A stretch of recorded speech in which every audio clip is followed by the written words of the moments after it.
To China now, where a dramatic trial has been playing out to millions of people. There are tales of murder, bribery, even a love triangle. And at the center of it all, a disgraced Communist Party politician who was once considered one of China's most powerful men. The CBC's Andrew Lee takes us through some of the bizarre details.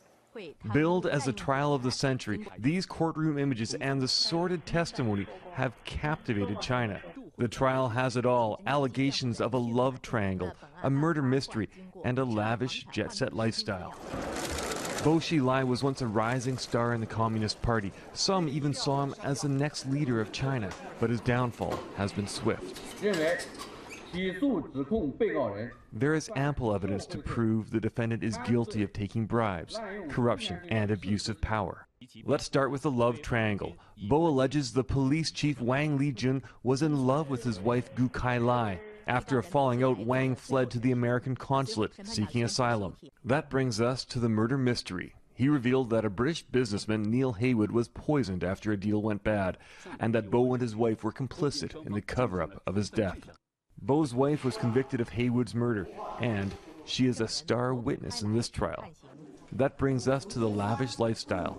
Gu detailed the life of excess and corruption, an extravagant vacation on a private jet to Africa, a villa in France, and cash changing hands.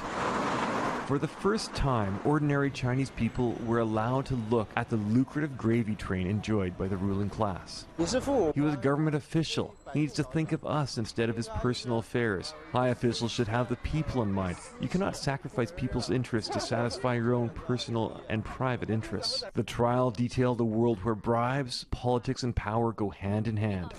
It also put members of the ruling class on notice that their greed could also be exposed, and that perhaps is the greatest legacy of this trial. Andrew Lee, CBC News, Beijing.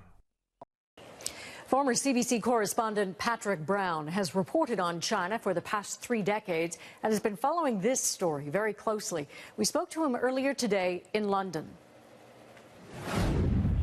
Patrick, the details in this case are certainly spectacular and sordid, but what makes it significant? It's been the first time, that, for the Chinese people at least, that they've been given a glimpse of the life of a man who lived like a Medici prince, a member of the Politburo with huge amounts of money. And of course, that tiny glimpse perhaps leads to the speculation that all the others might be living like that too. And part of the purpose of the Chinese government information machine was to ring-fence this and say, well, this was one bad apple. Bo Xilai and his family lived like this, but that's the extent of the thing. And they've been revealing in a very clever, more sophisticated way quite a lot of the trial, more than we expected anyway, in order to make this credible in the internet age. People have been following it on China's version of Twitter, which is called Weibo, and the Xinhua News Service has been putting out regular bulletins. A lot more has come out than we really expected, but it's been very carefully controlled to say, this all happened to one bad apple who did most of his criminal embezzlement and corruption 10 years ago. And in fact, when will Mr. Bo learn his fate? He knows his fate pretty clearly by now. He's going to jail. He's had a chance to put his case. His defense is essentially, I was very busy on my very important job serving the people and apologize for not being able to control my crazy wife.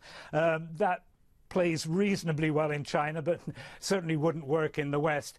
And the question really is, how long will he spend in jail? Execution for these kinds of crimes would certainly be a possibility for somebody who had not been in the Politburo and didn't come from an aristocratic family. His jail term will be somewhere in excess or 15 years plus. Thanks, Patrick. That was Patrick Brown in London.